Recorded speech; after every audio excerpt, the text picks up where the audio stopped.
All right, so we're going to go ahead and start the meeting. So, right there. These are all on, right? Yeah. Yes, all of ours are on. Okay, all of ours are. Okay.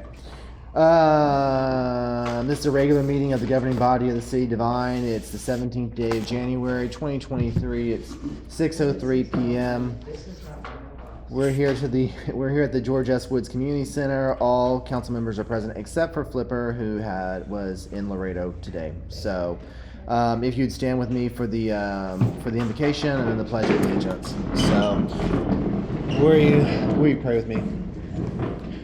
Lord, thank you for this day that you've given us, and as always, thank you for letting us be able to meet here together in this country and in this state to be able to do the will of the people of this town and to represent them through free and fair elections, and to always, or help us to always remember that we are doing the will of the people who elected us and of our districts and of our town, and help us to represent that faithfully and fully. In Jesus' name, amen. David. Well, please join me in the pledge. I pledge allegiance to the flag of the United States of America and to the republic for which it stands, one nation, under God, indivisible, with liberty and justice for all. Angela.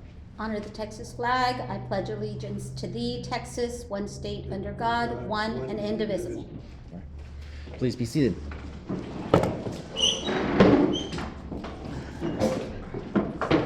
You're on here, so you'll have to get up to the podium. Sure. And you've got 5 minutes.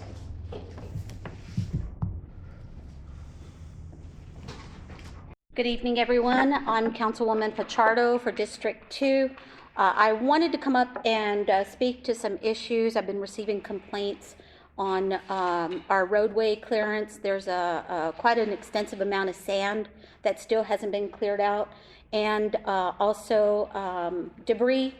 I think that I wanted to bring this up to the attention of admin and council, so that way we can get on top of making sure that our roadways, definitely because of the danger it poses, people are sliding on that sand, and so it causes a hazard, particularly when they're coming up to the light or to the stop sign to brake. And it has, every time it rains, anytime there's an issue or a flow, we do have quite an extensive amount that comes up from Mendoza Lane all the way to 173. And so hopefully we can get that cleared. We do have a lot of grassy area also that has not been mowed. There's a couple of housekeeping things that need to be taken care of, and I'm not sure if it's happening in the other districts, but I do know it's happening in District 2. Trash also, we're having issues with that. I do have several people that have come up to me verbally. Apparently there's no document that the citizens can go to the city to submit a complaint. And I have asked for one, so that way we not only will it help us with record keeping, but it will also provide us information as to whether those jobs have been completed and done and signed off. And I think it's necessary. I don't know the longevity as to why or how long we haven't had one, but I think that's an issue, so that way our public and residents or anyone who has a concern can come up and file one. Now, I will be addressing that later in the meeting.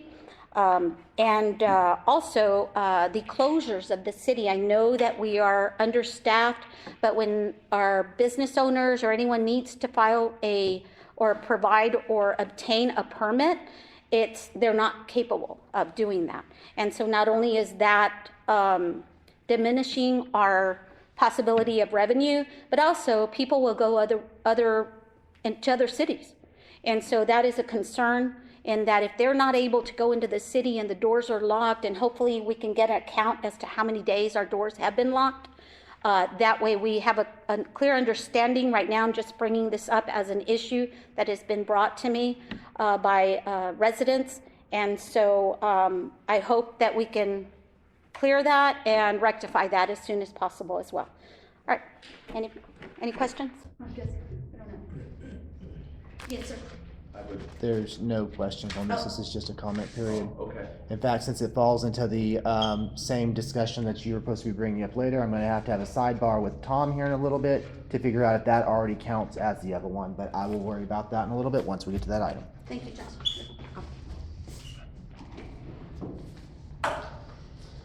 Okay. I should just group these into one. Is there any public recognition that council has? Go ahead. I was supposed to say thanks to Public Work folks. They did a really nice job cleaning up the sides of the streets and around the curb. Unfortunately, we had a big rain and then it washed a whole bunch of stuff right back where it was. But thanks to those guys for getting out there and getting after it. I do have a public recognition also as well. The workers that are installing the water line, they're doing the best they can. They are understaffed as well. And I have been approached by several individuals that are working. And so they're having difficulty. Well, I think it's lack of communication or non-communication with the City Hall. And so I asked them to please go and speak with Dora. And there was supposed to be a meeting on Thursday of last week, and they were having difficulty scheduling that meeting. And my understanding is that I knew you were overwhelmed, Dora. That's what I was told. But of course, you know, it's hearsay. And so if there are any issues with the installation, if we could please have some type of notification, that would be great. We haven't had water in our district for about 3 to 4 days now, and they turn it off during the day. And as I was leaving, we still hadn't had the water turned on, so the residents are pretty upset. And I was advised by, or not advised. Public recognition. Oh, I'm sorry. Yeah, I just want to recognize those guys because they're having such a difficult time. Thank you. Employee recognition. No. All right. 6, consider approval of council minutes. This is the special council meeting for October 25th of 22 and the regular meeting minutes for November 15th of 22. Was there anything that anyone caught on those minutes that needs to be modified before we approve them? I had 2 that I found, and now I'm looking to see. I put it in my thing here. 15 November, just my name was misspelled for all of it. Which one? 15 November. Do you need help? Mine's not on there. There were 2 things. I don't remember them now. If you can show me where it is, I can help you maybe. Huh? Do you want to show me where it is? Maybe I can help you. It should be in here, like a separate line, Oh, and okay. it's not. So I don't know where it's at now. Well, it's on the server. I don't know how to pull more from the server. Let me see real quick. If you want a hard copy, I have a hard copy right here you can look at real quick. No, it was like page 12-ish. Okay. Yeah, let me see it. Oh, here. It said it was its own. What page on, did she miss? All of November 15th. All November 15th? Yep. That was the meeting I was absent.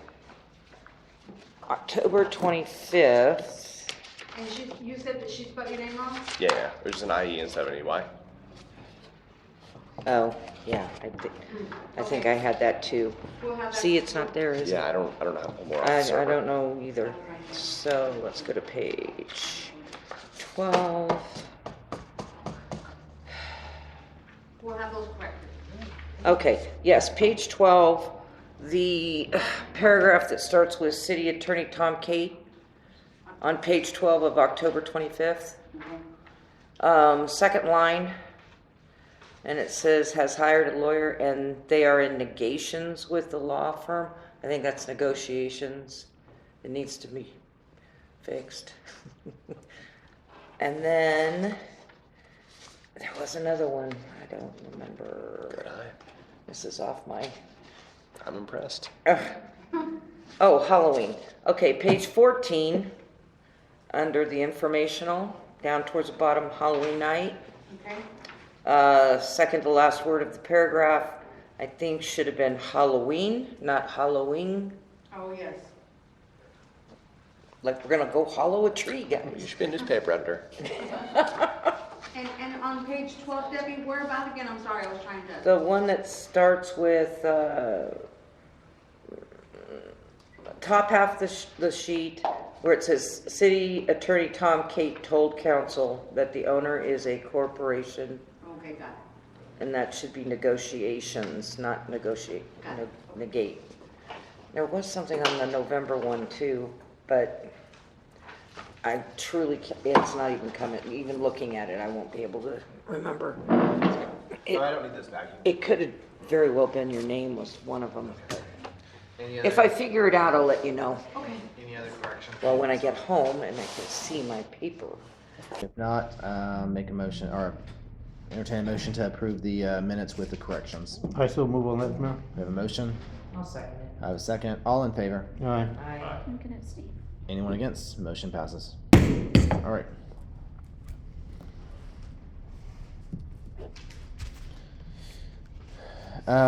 Consider an act upon, this is warrant item 7. Consider an act upon council to approve city lighting replacement upon failure agreement submitted by AEP.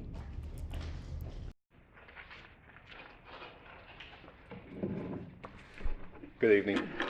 My name is Jimmy Ernest. I'm the External Affairs Manager for this area. I'm sure you remember Rita Parrish. I replaced Rita. She retired in April, and I am now in that position. I cover what they refer to as the Upper Laredo District, so Eagle Pass, Del Rio, Crystal City, all the way over to Lido, everything in between. That's what I work on. So I'm here tonight to talk to you about the replace upon failure LED document. It's a pretty straightforward, simple document. What it does is allows the city to put in writing that they are okay with us replacing any existing lights that fail with an LED light. And that's really all the document is. You should all have a copy of it as well as my business card. So that's what the document is basically stating. Now, Dora brought up an issue where, if I understand correctly, you would like to streamline the different types of lights you have and have one common light type. In this case, for this city, the predominant light is a 250 HPS. So we would be replacing any of the 250 HPS and any other, whether it be a 150 or a 400, with a 250 equivalent LED. And you can see that one on the chart. That should be a, yeah, the Cobra, there you go. It should be a 122 is what it would be in an LED format. And you can see the cost there, the fixture charge per month, and then we have a rough estimate of how much that would cost you per light per month. But again, that number is based on how much your retail provider contract is, how much they charge you per kilowatt hour.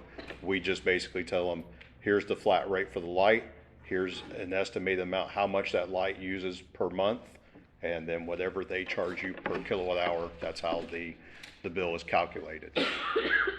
So I was asked to come here tonight to present this information to you in person and to take any questions that you may have on this.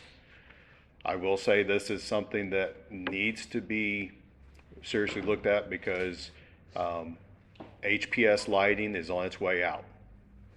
We have two manufacturers that we purchase lights from. One has already stopped making HPS lights. The other one doesn't make it on a regular schedule. So the HPS is the orange looking light. So eventually we will be going to LEDs. There's no more mercury vapor. There's no more metal halide, which were white. There's slowly dwindling supplies of HPS. What this allows is if the light failed, and what I mean by failed is not the photocell, not the bulb, but the actual fixture itself fails, you get a new LED for free. That's basically what it is. And this is just putting in there that you're okay with that. And all it is you sign the document and submit it. At the bottom it says to unmetered.com, which is the department that keeps track of all the lighting.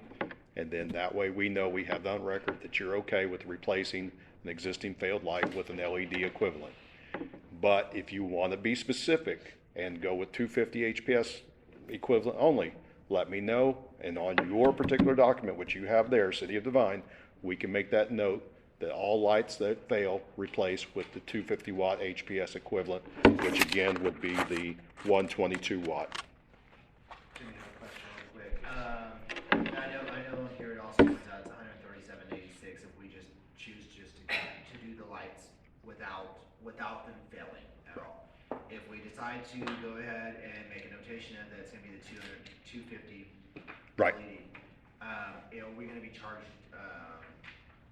charge on that, cause I know that's not everything No, that's here at the moment. it's going to be the charge for that particular light only. Yeah. It'd be the charge for the light, and that's what you can see there on there. You can see the Right. extra charges on the one column. What we have currently, the traditional street light, and the alternative AEP LED street light. So you can see the fixture charge is a little more expensive, but the actual Usage is less. usage is less per month. So really, we should be saving long term as long as we don't actually go out and decide we want to replace every light all at once and just let it naturally happen Right. throughout the AEP, throughout the lifespan of that particular light. Go ahead. If the bulb dies. We replace the bulb, yes. We would replace it with an LED then. No, it would be what it is. If it's a 250 watt HPS and the bulb fails, then we just replace that bulb with another 250 watt HPS bulb while we have them. If the light becomes obsolete because that's no longer available, then it falls into the same category as a light failure. I was hoping we could change it. I know. Lower to We reduce can, elevation. it's 137.86 per light. I if we know. Change over. The reality is that, and as it's kind of noted here, so say they replace say we have a light out here, it goes out, it gets replaced with LED. If someone was to happen to that light in the photo cell or something, correct me if I'm wrong, Yep. y'all would still, they would fix it, but they're not gonna replace it. Yeah. So they will fix these lights as long as there's parts to fix them, but at that point, as he's pointing out, real soon they're becoming very obsolete, so. How many do we have in the city now? Do you know? Approximately on billing, we're looking about 260 that you're being billed for the 250 HPS. You have approximately 10 400 HPS, and I believe it was about 21. how many? 21. 21 on the 150 HPS. So like I said, the predominant use is, now again, if you have a situation where we end up replacing with a 250 watt equivalent and it's too much light, we can come back and change it to a lesser light and adjust the billing. And vice versa. If you want one with more light, if there's a particular location, because again, I'm pulling these up by the city of Devine, so there may be a light that's specific to a building, not just a roadway. And if that is too much or too less light, then just contact us and we can work with you. And basically what we do on the billing, and Dora can attest to this, we have what we refer to as an ESID number, and that's, just think of it as an account number, but it's for a specific light type. And I like to say buckets. So we have buckets of 250, 400, 150. Each time you remove one or add one, we just take it from the bucket, either remove it completely or move it to a different bucket. So that's really how that works. And so that's what we would do in this case. For example, you have a 150 HPS that fails, but you've stated you want a 250 watt equivalent LED put in place. We would take the 150 out of the bucket, delete it, and just add 250 watt equivalent LED into that bucket. There you go. Jimmy, I have a question. Sure. So on 173 and 132, if there's a certain one for those, right? Yeah. Like 250, right? The 250 is. And residential, what is the standard for residential? Typically residential is 150, but in driving around the town, the majority of the lights that are in this town are at intersections.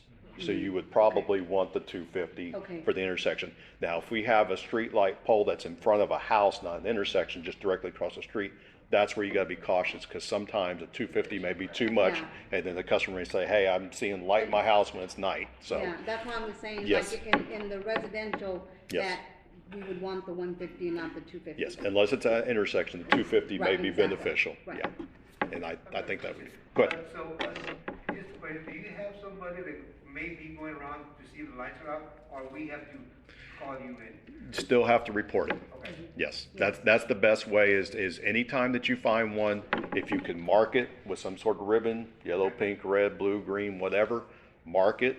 And the lights that are built to the city should have a 6-digit vertical number on it. Yeah. Okay? Sometimes they fall off, I'll give you that. But if you can have that number and you mark it and give a nearest intersection or address across to, that way we have something, to definitely find it, then that'd be good. And all new installations would be LEDs. Correct. Yeah, David, and Eddie does get calls, cause I know he's reached out to Hazel. Yeah. And so he sends to have replaced because people call in that the lights are out. And Hazel covers the same area I do. She's customer service, I'm external affairs. I deal more with the mayors, city managers and everything. She deals more with individual customers and small commercial and everything. But we all work and cover each other.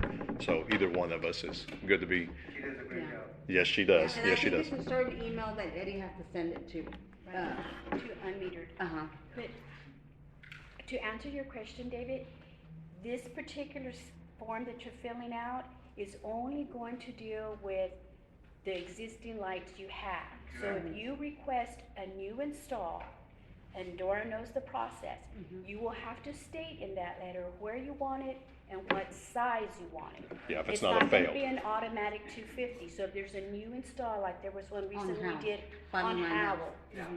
That has to state from the city what type and size of light they want. Okay. So this form that you're filling is strictly for the existing lights. I know. Thank you, ma'am. I don't think because we do, I don't know if we wanna make it 250 across the board, only because I do know there are certain poles that do sit in front of people's houses. Mhm, mhm. I would say that basically if it sits in front of a person's house, then it's 150 or whatever, but everything else can be 250 without a problem. I say let's just leave it as it is, as it replaced with an equivalent. And then if there's one that you see needs to be brighter or dimmer, get with us and we can make that adjustment. Yeah, it's not hard. Yeah, that was my question as to whether they could be exchanged. Let's say, they're putting in a residential area and you have a 250 that's blaring, or we're able to go ahead and switch it out Yeah, as long as we yeah. make the call. And You can that way- contact either one of us directly and we'll be more than happy to get an order for you and get that taken care of and make sure, follow up on that. And Jimmy, what about directional? Like, let's say, I know in airports, we try to minimize light pollution Mhm. in certain areas, and so, particularly in parks. Right, right. Although you want safety. Right. We still have to consider light pollution. How can we, if there's a situation that comes up, and let's say, the light is like, and there's several areas, particularly during, fireworks season, Mhm. where they have the poles Right. up and they have these lights that are blaring. So you're and- referring to dark sky, basically. Correct. Yeah. We do, again, supply chain issue. AEP did not initially have dark sky compliant lights. We are starting to get some, but supply chain issues are hampering. We had some cities that put an ordinance in stating that all lights had to be dark sky. So we, as a company overall, we've scrambled to do our best, but, supply chain has worked against us in this issue, but we are starting to get some in. So if we have an issue, let me know, and then I'll see what I can do supply chain wise to see if we can get, some ordered and get them in place. But it's doable. It's doable. So basically, we could say yes to this because, well, it has to be done, but for next year, we could put this up in our budget to change everything over to LED. It's about $40,000, by the way. I kind of Well, did a rough guesstimate. that, or if you wanted to do it incrementally, if you wanted to pick particular streets that are, high traffic areas that, people notice the light, you can start there. I mean, you don't have to do it all at once. I know, but we don't have it in the budget to do it No. I'm just saying, I we understand. could do it Understand. with that amount. Yeah, I mean, next year we could, in the budget process, we could sit down and say, look, we just need to make a note that would be something that we want to do and start switching them out. I mean, it would be nicer from a perspective, and it's very visual perspective. So Yes. Just take it but when you look down the street, you don't have multicolored Correct. lights. Yeah. As Yeah. you look down the street, like, oh, like 2 of them are white because they're LED, and then like one's orange and then one's like yellow. Yeah, I mean, it would be nicer, but you're right. Right this year, no, but that's okay. This would still work because once they start switching it out, they would already we may be ahead of the game on at least a few lights. Right. Yeah, You never know. it might even be worth somebody going and doing a sweep and start marking them, because you may have more than you think you have, and there you go, a bunch of LEDs right off the bat. It definitely would be cost effective. Yes. In the long term. In the long term, it Yes. saves us money. Yes, Yeah. yes. Yes. What's the breakdown here in the fixture charge versus the total charge per? The total charge is, like I said, that is including the price per kilowatt hour, and it says right there on the bottom, the little asterisk, that's assuming that you're being charged 15 cents, yeah, per kilowatt hour for the light. So that, with that calculation in mind, that's what you're getting. Yeah, that's a total charge, yes. What's the cost per light bulb for replacing our current HPS fixtures? You don't get charged. You just get a flat rate for the light fixture itself, and then a flat rate of how much the kilowatt hour. You know, we estimate how many the kilowatt hours per month, and then the only thing that varies is how much your retail provider charges you per kilowatt hour. You're paying a monthly fee for these lights. So if a photo cell fails, we replace it. If a bulb fails, we replace it. There's no cost because you're paying a fee per month for that light. Okay, you were talking about other parts of the LED light fixture. The light fixture on the LED is basically the photo cell in the head. Okay. Yeah, if that goes, I mean, if the bulb or something goes out, they change out the head completely. Oh, okay. So Yeah, because they're little micro pieces of that make the light, little diodes. So there's no way to just, at this time, to just change that part out. The whole head comes off and a new head comes on. Okay, so we don't have to pay every time. No. Okay, It's the same as what you have now. You're paying a fee per month, and that covers any repairs. Okay. All this does is just say you're okay changing from what's there to an LED. Okay. And the reason being, just like he pointed out, some cities didn't like orange, white, orange, white. So, they didn't want the LEDs. They wanted to stick with HPS. But at this point in the game, if you no longer have HPS available, you're going to have to convert. So you might as well convert under this method because you're getting it for free. Might as well schedule for this. So, question, what is the average lifespan of your LED light fixture versus your HPS fixture? The manufacturers are saying 30 years for the LED. Okay. What are they actually? Well, too early to tell because we haven't got that far down the road with them. We're not 30 years into it, John. Yeah, exactly.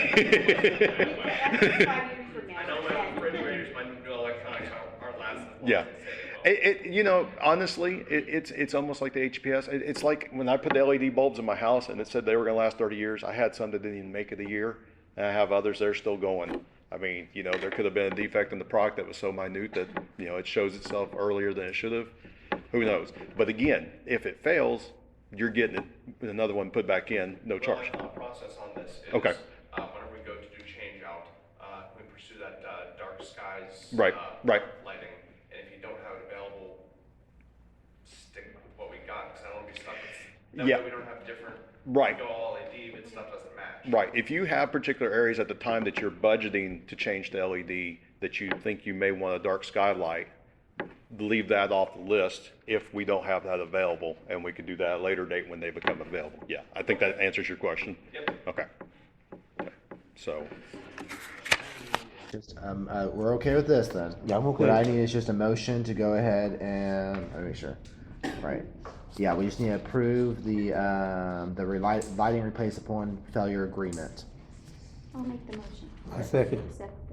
I have a motion. I have a second. All in favor? Aye. Anyone against? Motion passes. well, Hey, thank y'all for having me. No, I thank appreciate you. it. Thank you for Very coming happy out to and helping meet us. Mr. And Kate. We're going to be working on the franchise agreement that expired in September, so we'll be working on the new one. Lovely. Hazel, can I get your card? Thank y'all. Appreciate it. Thank you, Jimmy. oh, maybe over here. I'll go. I'll text Jimmy and see if. Yeah, I'll send you. Thank you. Or I can give him your information. Yeah, I'll text it to you. I appreciate it. It'd be great to have. And I do have my cell phone number, best number to reach me, text me, call me, whatever. I'll be more than happy to help. Thank you. Thank you, sir. Thank you guys. Very good to meet y'all. Yes. Thank you. All right, this is number 8. Consider an act upon ratifying and confirming the change order number 1, which was removing the base bid item number 38, removal and disposal of existing AC pipe is for 150 linear foot.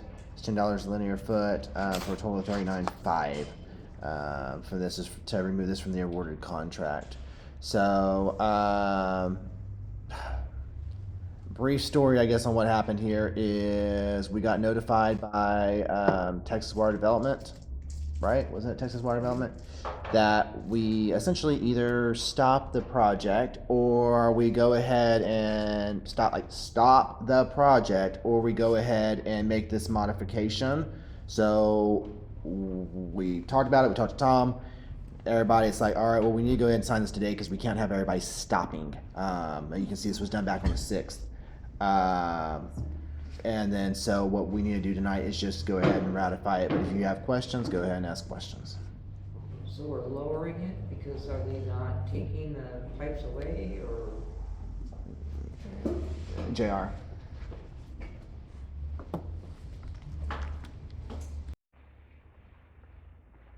When this project first got started, the whole purpose of this project was to replacement of the asbestos lines. And at that time, they had approved the plans, and there was a categorical exclusion environmentally to do that.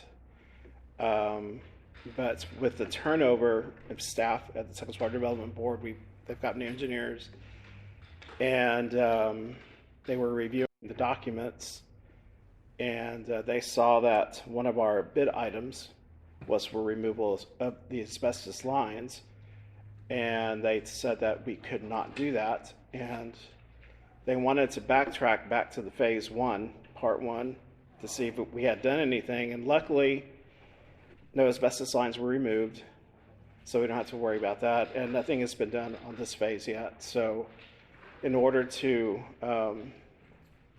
keep the project going with Texas Water Development Board, they are requesting that we remove this item.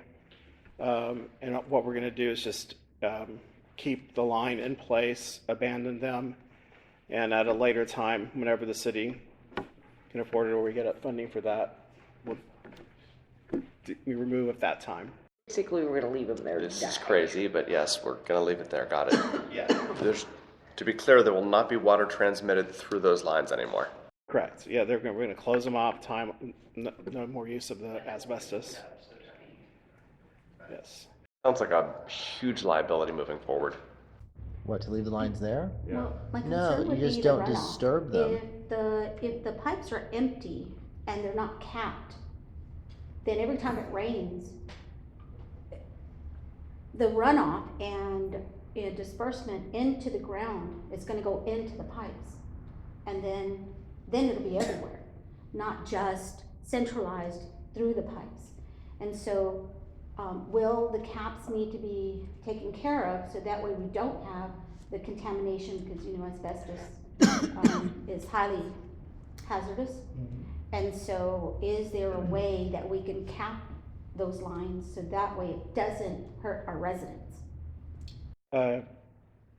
Yes, that is possible to do that for the contractor to cap the lines. We are totally disconnecting the asbestos from the system.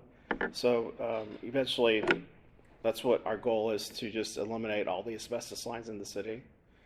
But as we go, we will do that.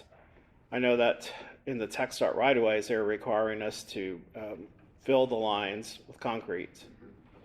But other than that, we're just capping.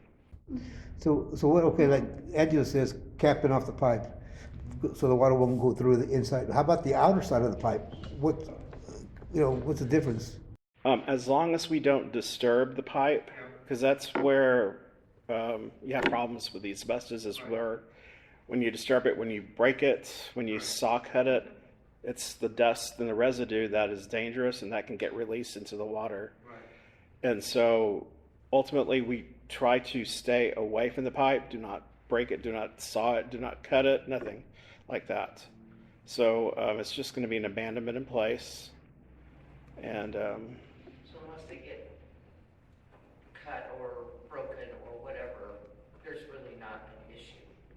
Right. Unless there is always the possibility of, if we really need to remove an AC line, we'd always come back to you and say, yeah, this is what happened, this is what we need to do, and leave it up to you if you want to proceed with, that would be a city payment, because Texas Water Development Board does not want to pay for that. I was going to say, regardless, and what we're dealing with here is that the Texas Water Development Board and what we have as far as a loan right now will not pay for the removal. And it would happen to be on the plan, and that's why we had to remove it. So, or stop the project, which was the other option. Okay. Now, Jared, do we have to worry about once they're disconnected, the lines, the movement? Because they won't be attached, and so anytime there's any kind of runoff or rain or disbursement, do we have to worry about the movement if they're not capped? And we're doing the abandonment, so that way we can keep them in place the safest way possible, so that way it doesn't get into the ground. Because once it's wet and then it's moved and then it dries again, and if someone digs into wherever the location the runoff has dried, that's going to create a problem. It's be in contact with the dried asbestos. And so I'm wondering, how can we prevent that for long-term and longevity? Now the only thing we can do, since we are leaving the lines, is to, when we do our trench, we always have a backfill material, and we always put that in there to make sure it's compacted around the pipe to where you're not going to have any movement. And that's all we can really do until, We can compaction it. yeah. Okay. My only concern here, how are we documenting exactly how many feet from the center of the street, how many feet down, so whenever folks have to dig later, they're not hitting that with a backhoe and busting asbestos up and exposing folks that are down there then hand digging with a shovel to asbestos fibers. The good thing that I'm really happy about with this contractor, Chromex, is that they take really good records. One of the concerns we've had on this project has been the location of utilities. The existing maps that we have, the survey work that we've done, a lot of times don't reveal what's underneath the ground until you actually start digging. And then all of a sudden, oh, there's a line there, or there's an AT&T line, or whatever we find. And it never, a lot of times it just never matches up with maps. And so when we have a lot of investigative work that the contractor does before he starts digging. And there are times where, okay, we have this conflict. What can we do? Well, we can move it over a couple of feet. We make field adjustments. And when we do that, they also make really good red lines. And I think that's one of the things will be very beneficial for the city, is to get these red lines and incorporate them into the city map. So that way in the future, we'll know exactly where everything is. Yes. I do have to say that I'm very impressed with Flipper. They've been out there checking on the gas lines. And so I want to give comfort to our residents because he has actually himself has gone in and has dug into the holes, and I've seen him out there in our district. And so I want to give him kudos for that, because he is actually out there with a shovel making sure that things are done correctly, and so that is greatly appreciated of our council. That is the test potholing that they're having to do, right? Yes, they do test potholing Yeah. to locate the lines. Yeah, they're the ones that have to do it because we can't do it. Yeah, they Yes, actually yes. did. They're doing a wonderful job. He's great, got a great manager. So. I know that this is totally off topic, but we are down this road, so I'm going to address it real quickly.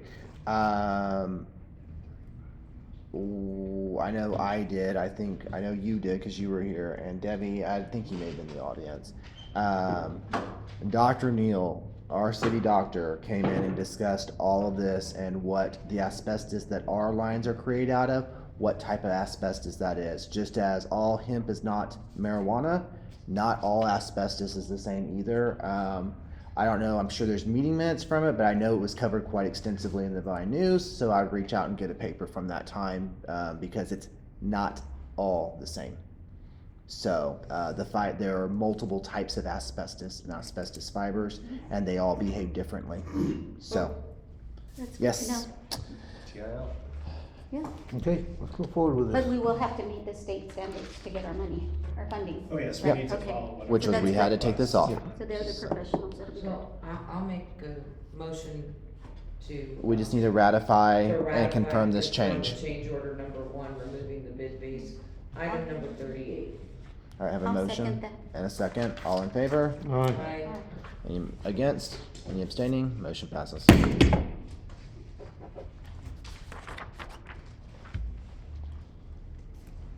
All right, here's, this is going to be, consider an act upon the sale of the, oh no, wrong one. Oh, yeah. Yeah, we're on the right one. 9, consider an act upon the sale of the old Bainwell property. Tom?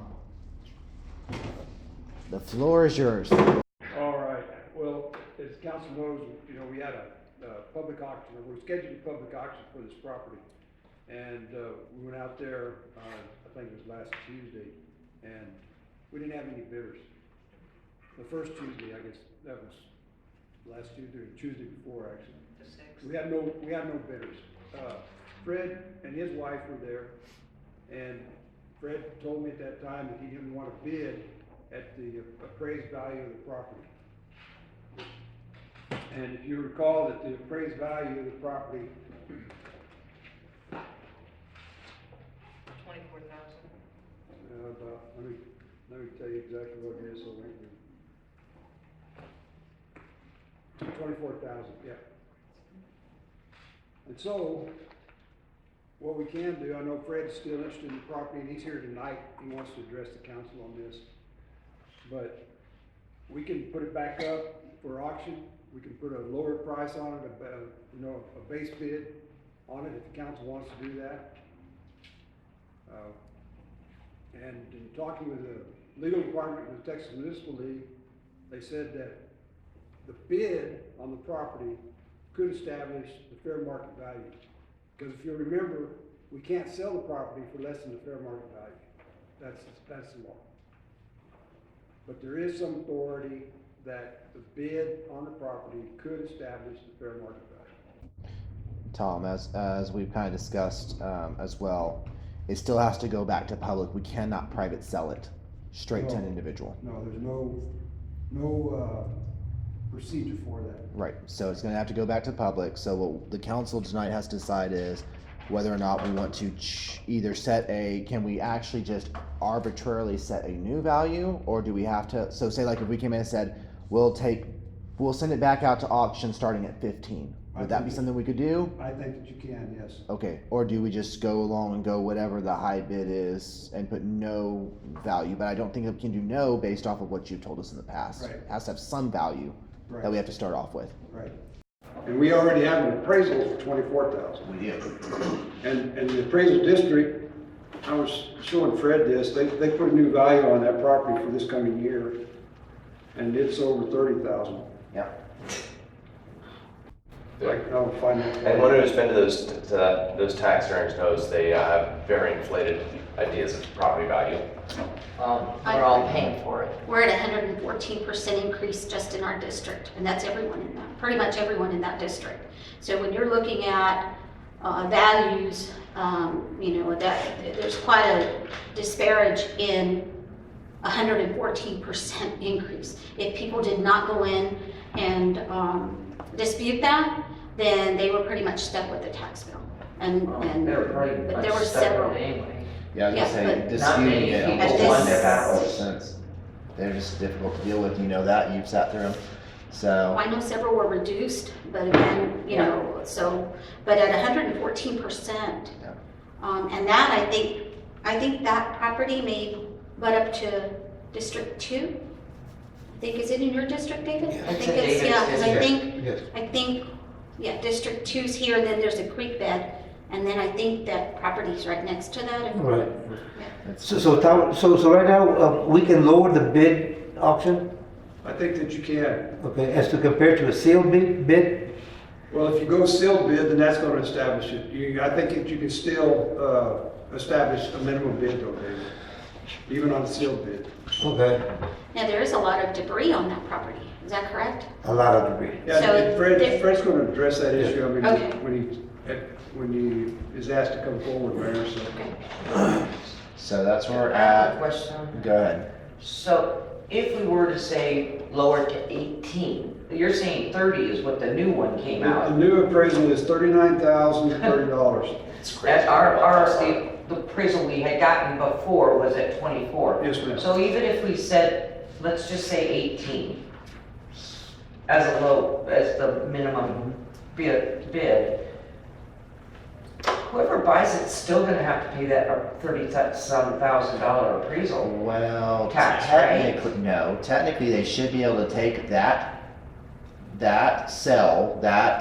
deed or the sales contract to the county, and the county should match it. However, I will tell you, the county probably will only do it for a year or two, and all of a sudden, there it goes back up again. They're like, "Oh, we'll keep you here," but now all of a sudden, Okay. and that's the reason I said it's I just- based off personal experience. Buyer beware on Well, that. the way that works, Debbie, is, I mean, if we sell it now, in order to pay taxes, you have to have owned that property on January the 1st.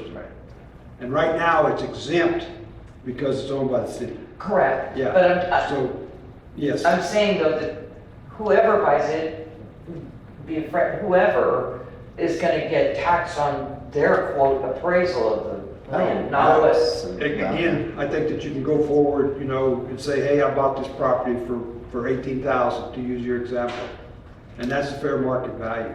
But Fortunately, that, so. like I said, they won't stay long at that. They'll stay for about a year or two, and all of a sudden they'll start cranking it back up. Right. This is why I have issues with. I know. mean, We're all and actually, getting and then part of the biggest issues I had is actually here in downtown on commercial buildings versus what residential is. Like, there's no reason that somebody's, to use Angela's over there, no reason somebody over there should have gone up 100.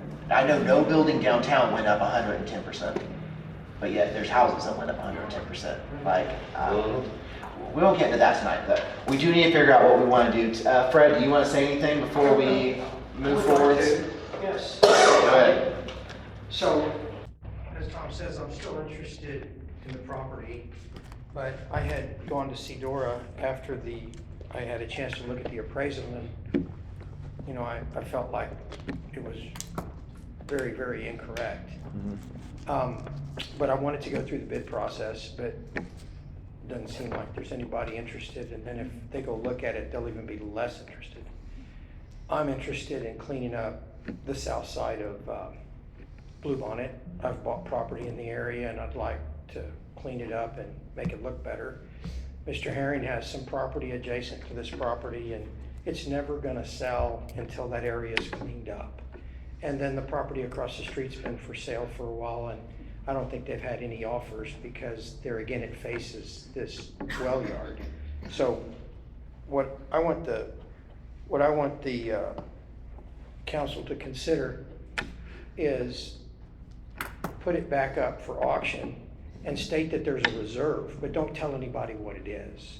There isn't anybody that runs an auction and says, here's what I want, because that's not an auction. What you should do is you could say, you could have a reserve, and you could just say there's a reserve, but you don't tell anybody what it is, because if you want to find out what something's worth, then you just put it up for sale and you get the bidding to start, and then you generally get the most money for it after you have competing bidders.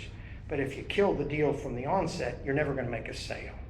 Well, they're gonna know what we're gonna set it at anyway. I don't think you otherwise have to we need- state that you're gonna, I think that y'all could probably come up with a number in closed session or something and set a reserve. But if you put a number on it, you're not having a sale. And you're not determining value. And Tom is correct. The bid establishes the value, not an appraiser and not the appraisal district. What someone is willing to pay for the property is what it's I worth. totally understand what you're saying, I get it. But don't put a price, But Debbie. we didn't Don't do that. publicize your reserve. Just say, this property is gonna be sold under sealed bid. There is a reserve, but bid it. I don't know, that sounds shady on my. Oh, I don't Well, know. let's look at the legality of it then. I don't And then see, because I do know in auctioning, of course, they're privatized auctions, they do put a reserve. Like the seller is putting a reserve on whatever they're selling, and then if they don't meet the reserve, then it's. That was for naught. Yeah. Whatever Another they thing went you to can is do for is naught. you can Right, send a right, bidder, but- the city sends a bidder, and you go to the auction, you buy it back. So, send a council member, and y'all come up with a number that y'all are comfortable with, and the city buys it back. Or there's a no sale, basically, because you already own it. Yeah, or no sale. But anyway, I think if we're gonna really find out what it's worth, that's the way to do it. And then the next thing I want you to think about is, I don't know, it's been 50, 60 years that that property's been off the tax roll. And at 49.3, if it does go to 30, you're gonna immediately see revenue increase. And then if I get it cleaned up and I keep the little piece that I need for what I'm trying to accomplish, and somebody builds a house on the rest of it, then the city automatically starts generating revenue. And I think the city really needs to look at the long term. I mean, the city's not in the business of owning property like that. They don't need to be in the business of owning property like that. It's not important. It's been. Well, it had a purpose at one time. But at this point, if there's a way to put it back on the tax roll, that's the revenue you need, not the sales price. What you need is to get something happening in that district so that there's 3 or 4 new houses because you take the eyesore out. I understand what you're saying. So just think about that. I do have a question there. There is a well on the property, is there not? Yes, Is and it it's been, capped? it's Is been it capped, yeah. Been capped, But yeah. in order for anything, it's Oh. plugged. It needs to be capped. Okay. It's plugged. And it has been plugged the appropriate way. But you still have to remove the top of it. The concrete, the weld bore, all that has to be removed. You have to go down 6 feet. You have to weld a plate over it, and then you backfill. And those are the things that I'm considering when I pay for it. Because I've looked at how many yards of material have to be removed. I've looked at how many chunks of concrete need to be removed to a separate place. So I've kind of analyzed what it's going to cost me to clean it up. So when I How much bid, are you estimating the cost of that? I have 10,000 in my budget to remove the waste, and that's if there's no surprises. And you would take on that liability? I would. Even 'cause the removal of, if there's He's any the one who wanted asbestos this or anything property. like that? That's why we even started So- this. Yeah. So, Yeah, no, I'm willing to do all that, absolutely. And I'd like to do it quickly, but. Yeah. um, Yeah, it's been a couple I months have, now, right? well, Speed it up. yeah, I think Several months. I think we've worked on this for a while, and, but, you know, whatever it takes. But I just want you to know I'm interested, but I think that if we're gonna have a bidding process, we need to, if you wanna set a reserve, or just, don't set a reserve, just send somebody. Y'all come up with a number and send somebody to buy it. Tom, do we have to set the reserve number publicly? We can go into closed session and talk about that, and Fred's right about that. It's Government Code 551.072, the value of real property. Okay. I think it'd be good for everybody in the area. I think it's a great idea. We will, I support it. yeah. Okay, so just let me know what's next, Dora. Let me know what's next, because I'd like to. Well, if I may, Mayor, I think, you know, the council, you still need to decide whether you want to have a public auction. Yeah, or if we you want haven't to even buy. decided the basic if we want to go out for a sale yet. Yeah. So we are way cart before the horse on this. So we need to figure out, is this a property that we're even interested in selling? We do have an appraisal. And I know you can argue, and rightfully so, that appraisals don't necessarily matter, but they do matter. Anybody who's ever worked in the real estate world knows that appraisals do matter to some degree. So the question becomes: is do we hold on to it for 24 grand, or do we just set out there and go, first person who gives us what appraisal is, we take it, or we can go off the county appraisal at 30, or do we actually set a different price of, say, 15 or you said 18, and work with that. But first we need to figure out whether or not this is even something we want to continue to move forwards on as an item. I feel that we want to continue with the sale, and we've done the auction bid, and that didn't go very well. So I think we need to go with the reserve portion.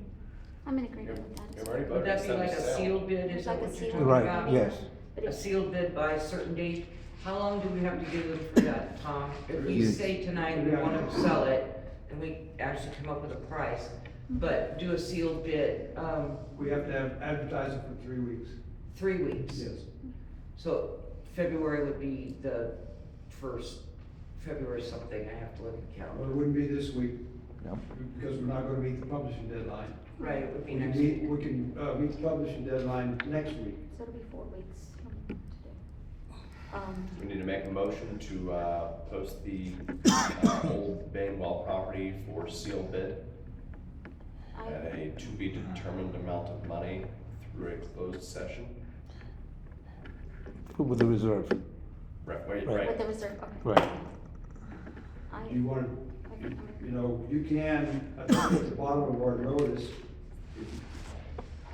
we say that we can go into closed session at any time, executive session, if the council wants to do that. And I'm saying that, if you wanna move forward with it tonight, I do want to remind council that every time we post these things and we move forwards with, 3 weeks of newspaper, all that's costing the city money. The appraisal costs city money. Every step that we take on anything we do at this table ends up costing money. So we managed to save 39,000 a second ago, but that's just because the state made us. But other than that, everything else is costing money. Well, unfortunately, it's just progress, it's just process, it's just, it's things that gotta be done, but legally, they gotta be done that way. that's correct. You know, Fred and I, we had this discussion at the courthouse. You know, I told him, Fred, there's no other way that the council can do this besides the way that we're doing it. So Well- it's either by sealed bid or by public auction, that's what the law provides. If I may suggest, I'd say let's just go into closed session and just get this one step forward. I would like to get this off the city books, get that cleaned Might as up, well. because it's part of town. Especially if he's gonna take the liability of cleaning it up and So that maintaining it, anybody's gonna be and we can taking get on tax liability, be money it Fred, cause you to don't it, know, so. Joe Schmo might come up and Yeah. outbid you. I mean, I'm not saying it will. Right. It's possible. What was the Texas ordinance or the thing? The government code, section 551.072. I would be agreeable to. So we can get this done. We've been at it for a long time. I had this conversation today with someone about how everything takes forever. Yes. Start expediting, yeah. Y'all ready for this? We're gonna go ahead and go into executive session per government code 551.072. To discuss the value of real property. It's 7:01.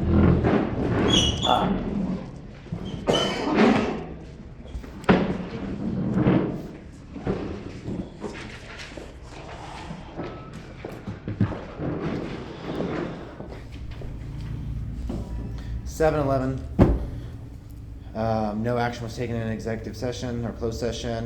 Do I hear a motion in open session? I'd like to make a motion, Mayor, to have the city secretary and city attorney to proceed with the sale of this old Bainwell property, under the terms and conditions discussed in the closed session. Have a motion?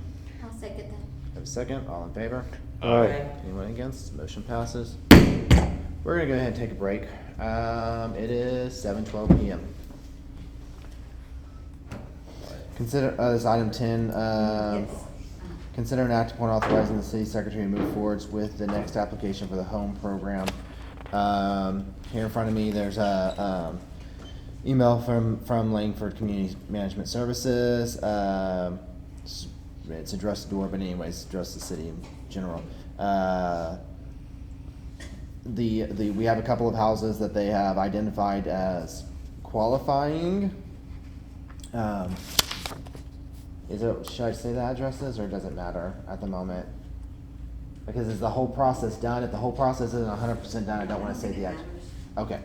The ones that they have identified as the applications that are ready are going to be 715 Fay and 302 North Washington. The city will have a 4% match like normal. and the match is based on a home amount of $135,000. So our portion would be $5,400. So we apply for the home growth program every single year, and actually we just got through wrapping up some probably 4 months ago or whatever it's been. So those houses, the people are, as far as I know, super happy. So anyhow, is there any questions, or are we just good with go ahead and making a vote to move forwards with the authorizing Dora or the city secretary to move forwards with the applications? I'll make the motion to accept. You're gonna need to make a motion to To authorize, yeah. Authorizing the city secretary to move forward with the next application for the home program. Thank you. Second. All right, we have a motion and a second. All in favor? Aye. Anything, anybody against? No? Oh, sorry, I didn't even ask if there was anything extra, but I think we got it all covered. Like I said, this is the same as every other year, so. That's why I gave that to you. All right. Consider an act, this 11, consider an act upon awarding Langford Community Management Services for the grant administration service for the TXCDBG grant. This is for the 23-24 year. We have in our packets, there is an entire packet that's basically just Langford's information, whether you're wanting to know certifications, whether you're wanting to know projects, it's all in here, and I'm not even gonna touch these probably 50 pages because there's a lot there. But does anybody have questions on this item? If not, I'll entertain a motion to move forwards with awarding Langford. They were the only one to actually, we reached our, and the process is, correct me if I'm wrong, Dora, we kind of, there's only certain management companies that are going to do Devine anyways, to do these management things for the CDBG grants. We've reached out to 3 of them, and Langford was the only one to submit back a proposal. I'm correct on all that, right? Yeah, all right. Mayor, I still move on that. Okay.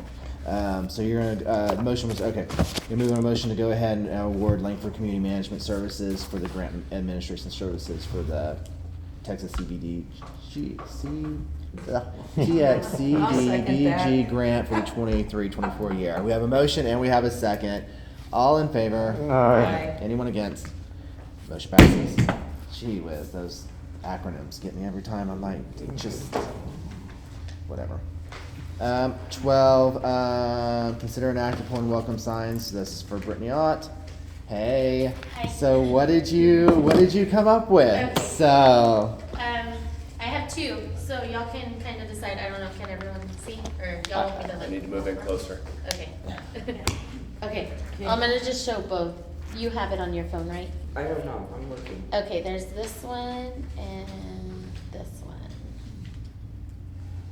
Did you end up working with the high school? Yes. Okay, cool. So, Oh, here, you can face it that way. it's done by 2 different people. So there's this one and then there's this one. I will say that from a distance, the second one is a much clearer script. Yes. Yeah. Yeah. I think because the maroon outline on the first one that you showed us makes it look very kind of blurry. That's why I Yeah. did 2 Nevertheless, because yeah. of that. Yeah. I'm with you. And Yeah, they absolutely. have it. Yeah. Yeah, the second one looks really distinct. Like I said, the script is a lot It clearer. stands You out. can see it from a distance.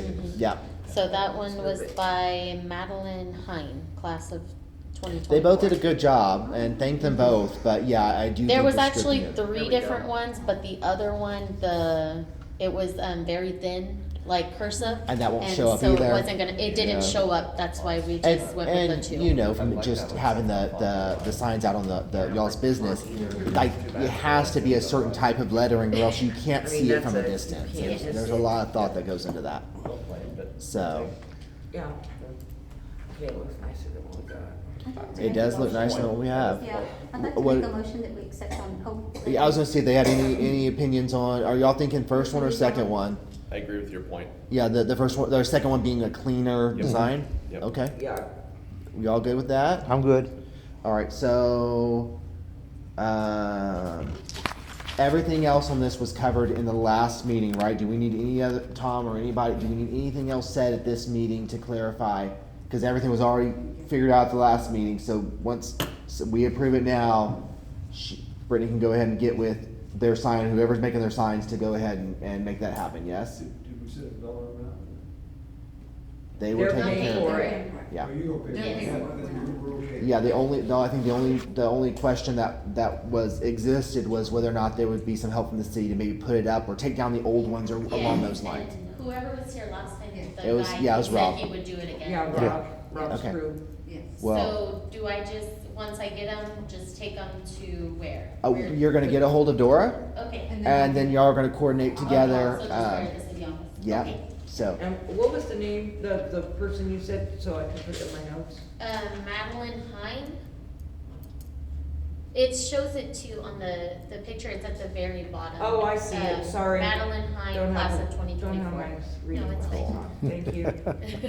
all right, Angela, you wanted to go ahead and make a motion Yes, on I'll that. make the motion that we accept the welcome signs, the second image, and for approval.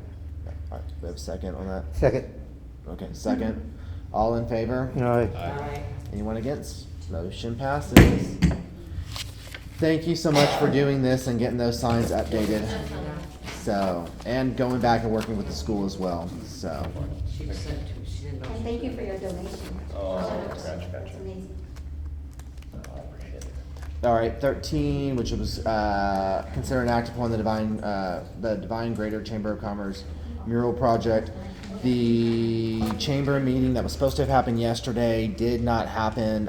They have moved it. Did they actually give you a date? 'Cause I know 23rd. you are Next like Monday. our Next Monday. whatever Yeah. liaison.